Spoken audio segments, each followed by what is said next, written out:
I'm going to tell you something that most people don't want to hear, and I didn't want to hear it either until it was too late. Your life feels long right now. Mine did too. Long enough to postpone things. Long enough to stay busy instead of present. Long enough to believe that whatever really mattered could wait until later. I'm in my late 70s now, and later is a very small place. I'm sitting alone as I record this. The house is quiet in a way that only comes after decades of noise finally leave. Not the peaceful kind of quiet people romanticize. A real one. The kind that makes you aware of your own breathing. The kind that remembers voices even when they're gone. This isn't advice. It's not motivation.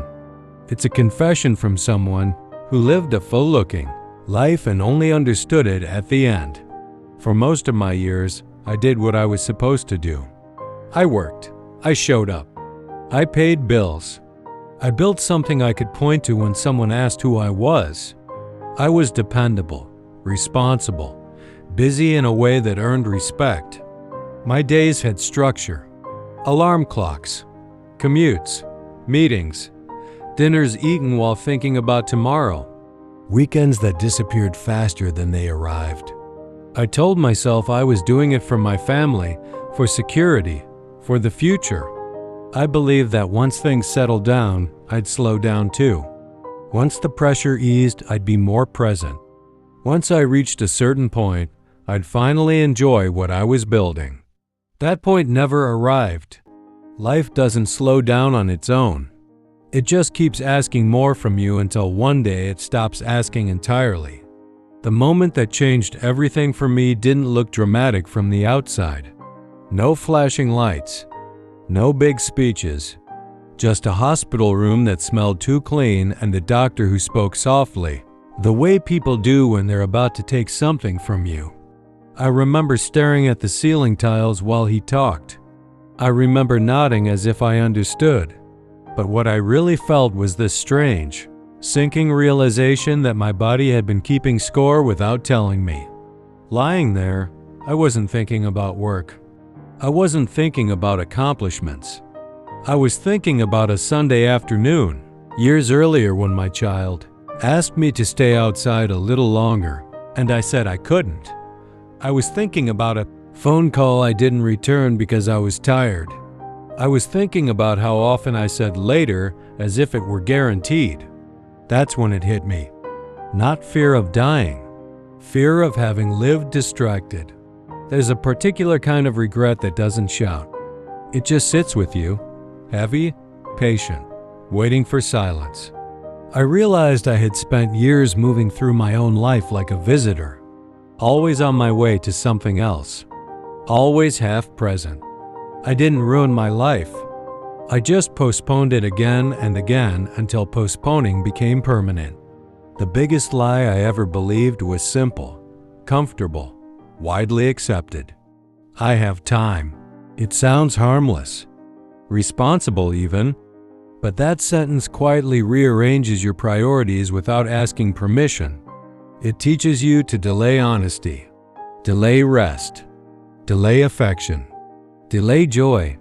You start treating life like a rehearsal instead of the performance.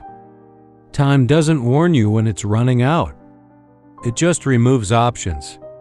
I achieved things people congratulated me for: titles, stability, proof that I was doing well. But when the room got quiet, none of it spoke back to me. What I missed were moments that didn't seem important at the time. Ordinary moments that turned out to be irreplaceable.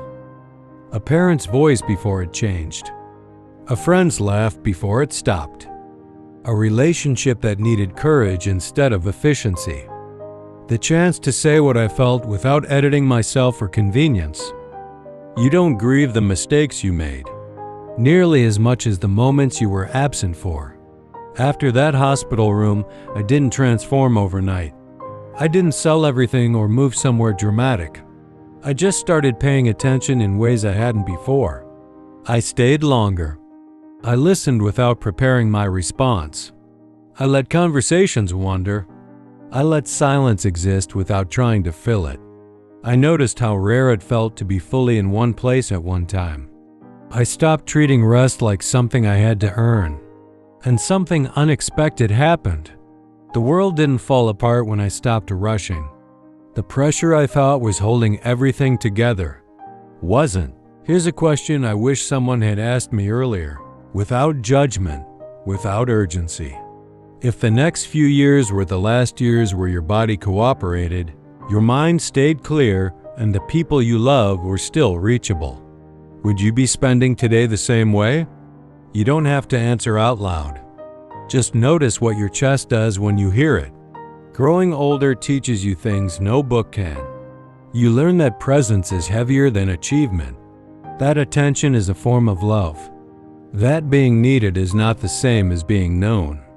You learn that relationships don't break because of one big moment.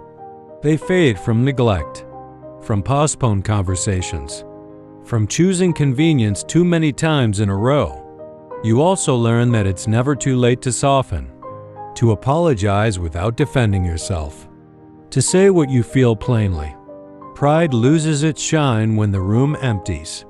These aren't lessons you can rush. They arrive when they arrive. Now, when I look back, what comforts me isn't how productive I was. It's the moments when I showed up honestly. When I stayed. When I chose connection over control. I've watched people leave one by one. Not dramatically, quietly. A chair that no one sits in anymore. A number you stop calling. A name that becomes past tense. It changes you. You stop arguing for the sake of winning. You stop hoarding time. You stop assuming there will be another chance to say what matters. And eventually, you understand that life was never asking you to do more. It was asking you to be there. If you're still in the thick of things, still juggling responsibilities, still telling yourself you'll slow down later, I understand. I was you.